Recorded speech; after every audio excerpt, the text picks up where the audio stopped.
Welcome to my channel, Fundoo tales. प्राचीन काल में कश्मीर के एक भाग पर जिसका नाम संगीपत नगर था, एक राजा राज करता था। यह जगह अब जलमग्न हो गई है और उसकी जगह अब झील वुलर है। राजा के कोई पुत्र न था, अतः राजा और उसकी रानी, जिसका नाम रत्नमाला था, पुत्र पाने की इच्छा से साधु संतों की बड़ी सेवा किया करते। एक दिन उनके महल में एक जोगी आया। उन्होंने इस जोगी की बड़ी आवभगत की और अपनी मनोकामना उसके सामने प्रकट की। जोगी ने उत्तर दिया, राजन, आपको पुत्र प्राप्त होगा, मगर एक शर्त पर। राजा रानी एक साथ बोले, किए वह कौन सी शर्त है, हम भी तो सुने।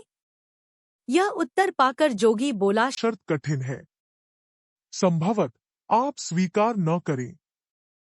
वह यह है कि यदि मेरी कोशिश से आपके पुत्र जन्मेगा तो वह केवल 11 वर्ष तक आपका होगा और उसके बाद आपको उसे मुझे सौंपना होगा। कहिए, क्या आपको यह शर्त स्वीकार है?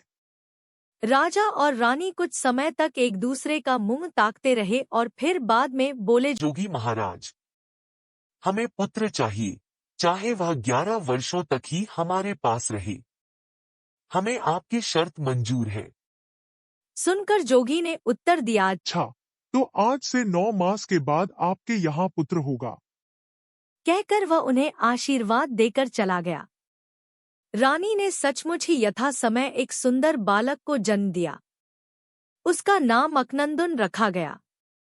अकनंदन बड़ा होकर पाठशाला में पढ़ने लगा तो वहां वह अपनी कक्षा के छात्रों में सबसे बुद्धिमान गिना जाने लगा। दिन बीतते गए और उसका 11वां जन्मदिन आया। उस दिन वही जोगी न मालूम कहाँ से फिर आ पहुंचा और राजा रानी से बोला, अब आप अपनी शर्त पूरी कीजिए और अकनंदन को मेरे हवाले कीजिए। भारी मन से राजा रानी ने अकनंदन को पाठशाला से बुलवाया और जोगी से कहा, जोगी महाराज, यह है आपकी अमानत। उसे देखते ही जोगी गंभीर होकर बोला, तो फिर देर क्या है? मैं भूखा हूँ, इसका वध करके इसके मांस को पकाइए और मुझे खिलाइए। जल्दी कीजिए, मुझे भूख सता रही है। राजा रानी ने रो रो कर जोगी को इस घृणित और क्रूर कार्य से रोकने का प्रयत्न किया, पर वह एक न माना और क्रोधित होकर बोला, इसके सिवा मुझे और कुछ स्वीकार नहीं। हाँ, एक बात, इसका वध तुम दोनों के हाथों ही होना भी जरूरी है। खैर, रोते धोते और मन में इस दुष्ट जोगी को बुरा भला कहते हुए उन्होंने अकनंदन को मार डाला। उसका मांस रसोई घर में जब पक कर तैयार हुआ तो जोगी बोला, अब देर क्या है? इसे 4 थालियों में परोसो। एक मेरे लिए, 2 तुम दोनों के लिए और चौथी स्वयं अकनंदन के लिए। अकनंदन की थाली का नाम सुनकर वहां उपस्थित लोग क्रोध से लाल पीले और हैरान हो उठे। पर जोगी की आज्ञा का पालन करके 4 थाल परोसे गए। सभी अपने अपने आसन पर बैठे। राजा रानी के नेत्रों से निरंतर अश्रुधारा बह रही थी। इतने में ही जोगी बोला, रानी रत्ना, उठो और खिड़की में से वैसे ही अपने पुत्र को बुलाओ जैसे रोज बुलाती हो। जल्दी करो, खाना ठंडा हो रहा है।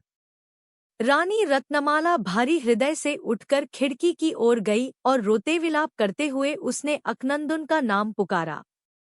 उसके पुकारने की देर थी कि सीढ़ियों पर से दिन प्रतिदिन की तरह, आया माताजी कहता हुआ अकनंदन वहां पहुंच गया। रत्नमासला और राजा से लपक कर गले लगा। पर यह क्या? जब उन्होंने थालियों और जोगी की ओर देखा तो वहां न तो जोगी ही था और न वे परोसे गए थाल ही।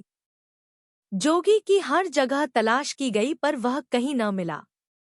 वह कहाँ से आया था और कहाँ गया, इसका भी किसी को पता न चला। राजा रानी अकनंदन को पुनः पाकर अत्यंत हर्षित हुए। Please do like, share and subscribe Fundoo tales.